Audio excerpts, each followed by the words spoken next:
Ada masa-masa dalam hidup ketika yang kita butuhkan bukan solusi, tapi jeda. Bukan motivasi yang membakar, tapi ruang tenang untuk memahami apa yang sebenarnya terjadi dalam diri. Kita sering mengira tekanan datang dari luar, dari pekerjaan yang menumpuk, dari ucapan orang yang menyakitkan, dari situasi yang tidak kunjung berubah. Tapi sebenarnya, tekanan paling besar datang dari dalam kepala kita sendiri. Dari pikiran yang tidak berhenti menuntut, menghakimi, dan memperkeruh semuanya. Menguasai diri bukan tentang jadi orang yang selalu sabar, selalu tenang, dan tidak pernah marah. Bukan itu, tapi tentang bisa tetap jernih. Di saat dunia memancing yang paling buruk dari diri kita. Pertanyaannya adalah, bagaimana caranya tetap tenang saat kamu dihadapkan pada tekanan yang bertubi-tubi? Apa yang bisa kamu pegang ketika segala hal terasa tidak terkendali? Dan, bisakah kita belajar untuk tidak reaktif, tanpa jadi orang yang pasif? Di video ini kita akan bahas, kenapa kendali diri bukan cuma tentang emosi, tapi tentang arah hidup, dan bagaimana kamu bisa memelihara kekuatan itu saat dunia mencoba menjatuhkanmu dari dalam. Kalau kamu tipe orang yang sedang belajar untuk tidak terbawa arus emosi, yang sedang berjuang memahami diri sendiri di tengah dunia yang bising dan penuh distraksi, maka video ini bisa jadi teman berpikir untukmu. Dan kalau kamu merasa konten seperti ini berguna, silakan subscribe, biar kamu nggak ketinggalan narasi-narasi reflektif berikutnya yang mungkin bisa membantumu bertumbuh. Perlahan, tapi pasti. Sekarang mari kita mulai. Poin 1. Tekanan itu tidak selalu datang dari luar. Banyak orang mengira kendali diri itu soal menahan marah. Menahan amarah di jalanan. Menahan emosi saat kerjaan numpuk. Menahan kata-kata saat ada yang sengaja menyakiti. Tapi itu baru permukaannya. Kendali diri yang paling dalam. Bukan cuma tentang menahan, tapi tentang menyadari dari mana datangnya tekanan itu. Karena tidak semua tekanan berasal dari luar. Seringkali, yang paling melelahkan justru datang dari dalam. Kita lelah bukan karena bos cerewet, tapi karena kita terus-terusan memikirkan perkataannya, membayangkan ulang, menyusun pembelaan yang tidak pernah keluar. Kita stres bukan karena tugas banyak, tapi karena pikiran kita panik, berpindah-pindah dari satu kemungkinan terburuk ke yang lain. Kita kesal bukan karena dunia jahat, tapi karena kita merasa perlu mengontrol segalanya agar berjalan sesuai keinginan. Dan itulah titik rapuhnya manusia modern. Kita punya begitu banyak harus dalam kepala. Harus kuat, harus dipahami, harus dihargai, harus berhasil dalam waktu cepat. Tapi hidup tidak selalu memenuhi harapan-harapan itu. Dan ketika realita tidak sesuai ekspektasi, disitulah kita mulai frustrasi, lalu kehilangan kendali diri. Coba kamu pikirkan, berapa banyak hal yang pernah bikin kamu kesal, padahal cuma karena kamu merasa harus dipahami. Berapa banyak konflik terjadi, hanya karena kamu ingin mengatur sesuatu yang sebenarnya di luar kendalimu? Berapa banyak energi habis untuk memikirkan hal-hal yang sebenarnya tidak perlu kamu lawan? Kita ini seperti orang yang sedang berdiri di tengah hujan, tapi sibuk menyalahkan langit. Padahal satu-satunya yang bisa kita lakukan, bukan memaki awan, tapi cari atap atau belajar menikmati tetesnya. Itulah inti dari kendali diri. Bukan tentang mengubah dunia di luar sana, tapi tentang mengatur ruang batin, agar tetap jernih meski keadaan tak menentu. Saat kamu bisa menyadari bahwa tidak semua yang mengganggumu pantas mendapat reaksi, kamu mulai menguasai diri. Dan ketika kamu sudah bisa menguasai dirimu, dunia boleh saja tetap bising, tapi kamu tidak akan lagi ikut terbakar. Poin 2. Reaksi cepat adalah musuh kendali diri. Ada satu hal yang sering bikin orang kehilangan kendali, refleks bereaksi terlalu cepat. Zaman sekarang ini, semua bergerak begitu cepat. Notifikasi masuk tiap menit. Orang bicara tanpa pikir panjang. Tekanan datang dari berbagai arah, seolah-olah kamu harus langsung merespon semuanya sekarang juga. Tapi justru disitulah jebakannya. Kita diajarkan untuk merespons cepat, tapi tidak dibiasakan untuk merenung dalam. Kita dilatih untuk membalas, tapi tidak dibimbing untuk memahami. Dan akibatnya, banyak keputusan yang kita ambil bukan hasil dari kendali, tapi hasil dari impuls. Berapa kali kamu pernah menyesal setelah berkata sesuatu secara spontan dalam keadaan emosi? Atau menekan kirim di chat, lalu berharap bisa ditarik kembali? Atau membuat keputusan besar hanya karena sedang terluka dan baru sadar setelah semuanya terlanjur rumit? Itulah bahayanya reaksi cepat. Ia memuaskan ego sesaat, tapi sering merusak dalam jangka panjang. Dan ironisnya, dunia akan terus memancing kita untuk bertindak gegabah. Kita hidup di zaman kecepatan, tapi kendali diri selalu butuh jeda. Kendali diri bukan tentang jadi lambat, tapi tentang memberi ruang antara stimulus dan respons, tentang menunda reaksi demi memilih tindakan terbaik. Seorang filsuf stoik bernama Epictetus pernah mengatakan, "Bukan kejadian yang mengganggumu, tapi pendapatmu tentang kejadian itu." Artinya jelas, kamu punya kekuatan untuk memberi makna atas peristiwa, dan makna itu lahir dari jeda. Saat kamu dipancing untuk marah, kamu bisa diam sebentar. Saat kamu ditekan untuk menjawab cepat, kamu bisa bilang, "Izinkan saya berpikir dulu." Saat kamu merasa ingin membalas perkataan orang, kamu bisa tarik napas dan bertanya dalam hati, "Apakah ini pantas aku tanggapi? Kalau aku diam, apakah harga diriku benar-benar hilang?" Seringkali, tenang itu bukan kalah. Tenang itu strategi orang yang tahu nilai dirinya. Orang yang tidak mudah digoyahkan provokasi.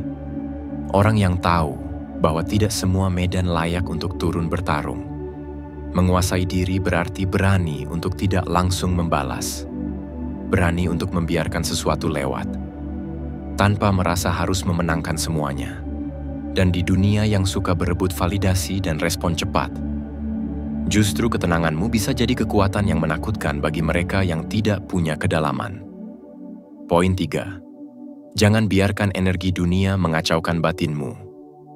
Hidup ini bising, bukan hanya karena suara lalu lintas, notifikasi, atau berita-berita yang terus berdatangan tanpa henti, tapi karena terlalu banyak energi orang lain yang masuk ke ruang hidup kita tanpa izin. Kamu sedang baik-baik saja, lalu scroll media sosial. Tiba-tiba merasa iri, tertekan, atau takut tertinggal. Kamu sedang tenang, lalu seseorang mengomentari pilihan hidupmu. Tiba-tiba kamu mempertanyakan arah langkahmu sendiri. Dan begitulah, tanpa sadar kita menyerahkan kendali emosi kita ke orang lain, ke komentar mereka, ke gaya hidup mereka, ke standar mereka. Padahal seharusnya, tidak semua suara layak kamu dengarkan. Menguasai diri itu bukan sekadar menahan amarah atau sabar menghadapi konflik, tapi juga menahan diri untuk tidak bereaksi terhadap semua energi luar yang datang. Karena tidak semua yang terlihat penting memang layak kamu tanggapi, dan tidak semua yang menekanmu benar-benar tentangmu. Kamu tidak bisa mengendalikan dunia luar, tapi kamu bisa menjaga agar dunia luar tidak merusak ketenangan dalam dirimu. Itulah bentuk penguasaan diri yang paling tenang dan paling kuat. Ada orang yang hidupnya dipenuhi drama, dan setiap kali mendekat padamu, selalu ada konflik baru. Kalau kamu tidak hati-hati, kamu akan ikut terbakar dalam api yang bukan kamu nyalakan. Makanya, menguasai diri juga berarti tahu kapan harus menjaga jarak. Tahu kapan harus diam, bukan karena takut, tapi karena kamu memilih damai. Dunia bisa terus menekanmu dari segala arah, dengan kabar buruk, ekspektasi orang lain, atau kegagalan yang terus datang bergantian. Tapi kekuatanmu bukan terletak pada seberapa keras kamu melawan semuanya sekaligus, melainkan pada seberapa jernih kamu bisa menjaga batinmu tetap stabil di tengah semua itu. Tenang bukan berarti kamu tidak peduli, tapi kamu tahu. Kalau kamu izinkan semua hal menguasai ruang emosimu, kamu akan habis. Bukan karena lelah bertindak, tapi karena lelah bereaksi. Jadi mulai sekarang, coba lihat lagi. Apa saja yang kamu izinkan masuk ke dalam pikiranmu? Apa saja yang kamu respons, padahal tidak memberi nilai apa-apa untuk hidupmu? Menjaga batin agar tetap tenang itu bukan pasif. Itu aktif. Itu perjuangan sehari-hari.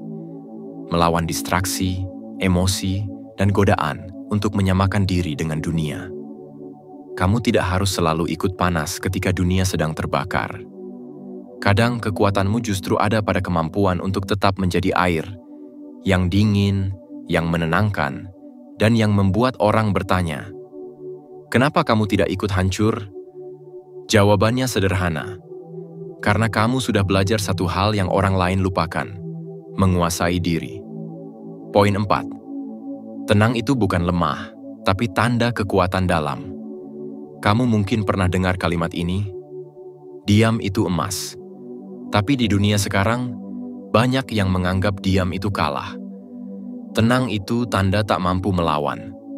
Padahal kenyataannya, yang benar-benar kuat tidak selalu berisik.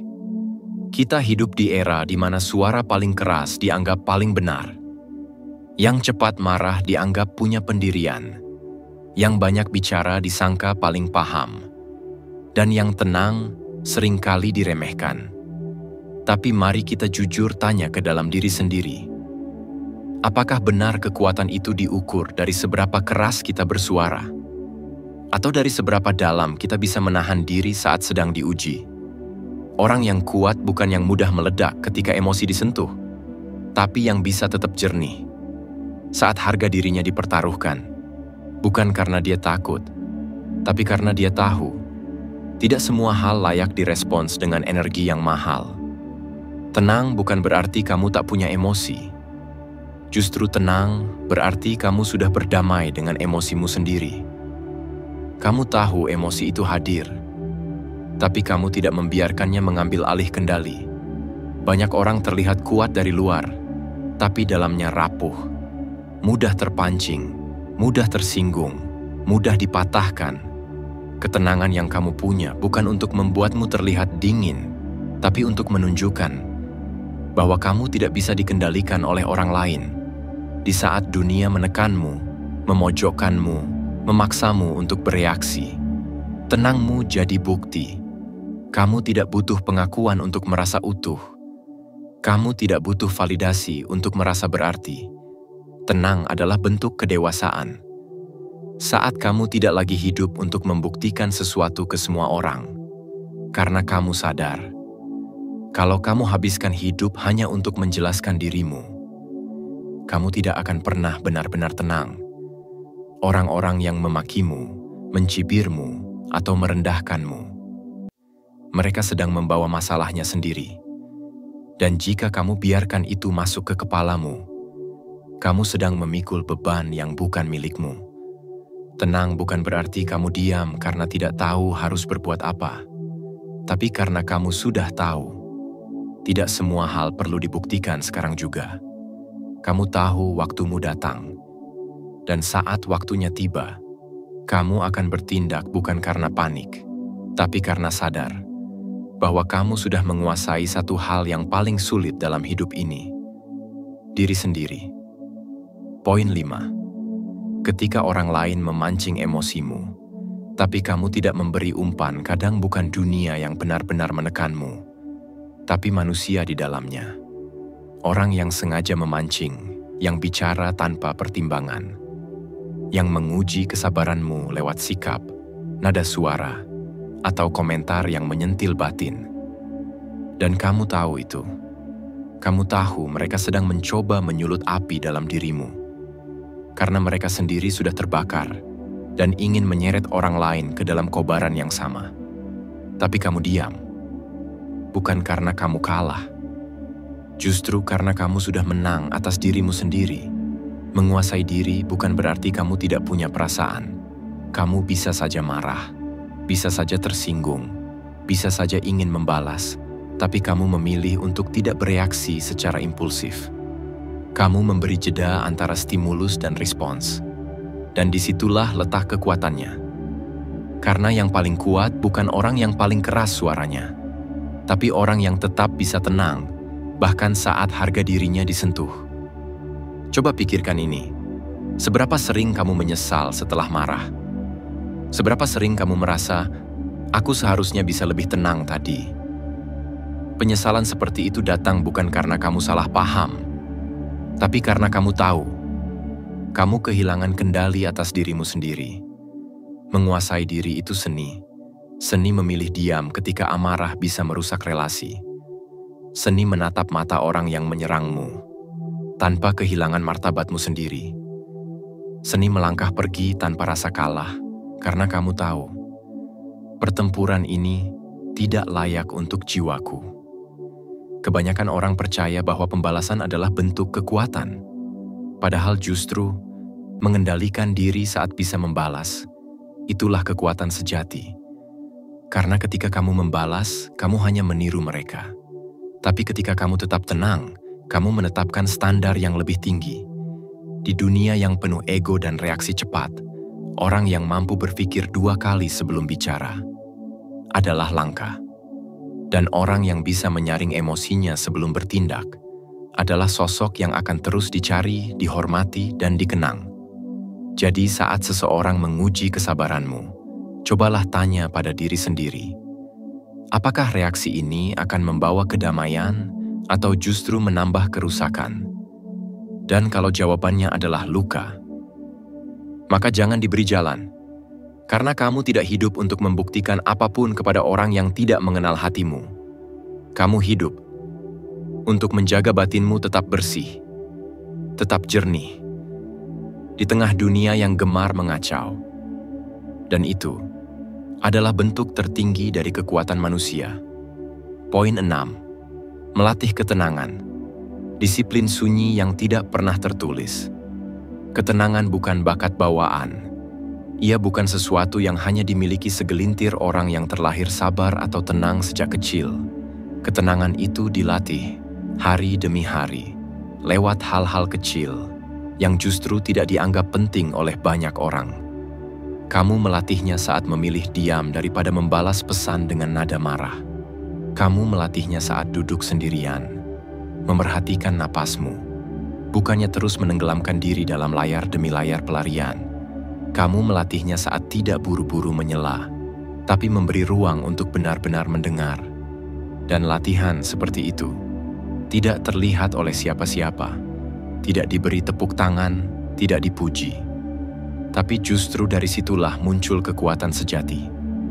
Kebanyakan orang menunggu momen besar untuk berubah, menunggu chaos, menunggu masalah, baru mencari cara mengendalikan diri. Padahal, pengendalian diri itu seperti otot.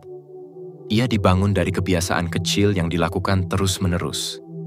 Bukan dari satu ledakan niat, tapi dari komitmen sunyi yang dijaga setiap hari. Mulai dari pagi hari, apa yang pertama kali kamu lihat? Apa yang pertama kali kamu pikirkan?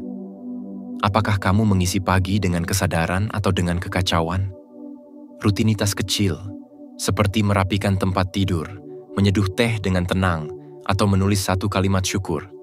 Itu bukan hal sepele. Itu adalah cara otakmu mempelajari bahwa kamu memegang kendali. Lalu di tengah hari, saat semua terasa padat, ramai, melelahkan, coba ambil waktu untuk diam sebentar. 3 napas dalam-dalam saja bisa menjadi jeda yang menyelamatkanmu dari keputusan yang salah. Kamu tidak perlu kabur ke gunung untuk bisa tenang. Kamu hanya perlu hadir sepenuhnya di tempatmu berdiri. Dan di malam hari, saat semua telah tenang, tanyakan ke dirimu, apakah aku hidup hari ini dengan reaktif atau reflektif? Pertanyaan ini pelan-pelan akan memurnikan cara pandangmu terhadap hidup. Kamu akan berhenti bereaksi atas segalanya dan mulai memilih mana yang pantas untuk diberi energi. Kamu tidak perlu menjadi manusia sempurna untuk bisa menguasai diri. Kamu hanya perlu jadi manusia yang mau belajar satu hal, bahwa tenang itu pilihan, dan pilihan itu harus dilatih setiap hari, lewat hal kecil, lewat cara kamu bicara ke orang lain, cara kamu merespons komentar yang menyulut, cara kamu menata emosi, bahkan saat tidak ada yang tahu apa yang sedang kamu hadapi. Jadi jika kamu ingin kuat, ingin tahan banting, ingin tetap berdiri meski dunia menyeretmu ke ujung kesabaran, latihlah ketenanganmu saat keadaan sedang damai. Karena justru disitulah ujian terbesarnya. Bisakah kamu tetap tenang, bahkan saat tidak sedang diuji? Karena siapa yang melatih dirinya dalam diam, akan berdiri paling tegak saat badai benar-benar datang. Dan disinilah intinya, bahwa kekuatan menguasai diri bukan hanya untuk bertahan hari ini, tapi untuk membentukmu menjadi pribadi yang siap menghadapi hari esok. Tenang bukan berarti lemah, mengalah bukan berarti kalah.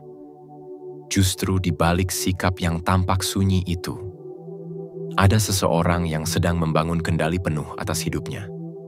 Maka, sebelum video ini berakhir, renungkan satu hal. Apa artinya memiliki dunia jika kamu kehilangan dirimu sendiri? Karena mungkin yang selama ini kamu cari bukanlah ketenangan dari luar, tapi penguasaan diri yang membebaskanmu dari dalam. Ketenangan itu tidak lahir dari dunia yang tenang, tapi dari jiwa yang memutuskan untuk tidak lagi tunduk pada kekacauan. Menguasai diri bukan sekadar kemampuan, tapi pilihan hidup. Dan kamu bisa memilih itu hari ini. Bukan untuk terlihat kuat, tapi untuk benar-benar damai dari dalam. Jika kamu merasa video ini membantumu berpikir dan merasa lebih dalam, jangan lupa untuk subscribe channel ini, agar kamu tidak kehilangan arah di tengah dunia yang sering membuat kita kehilangan kendali.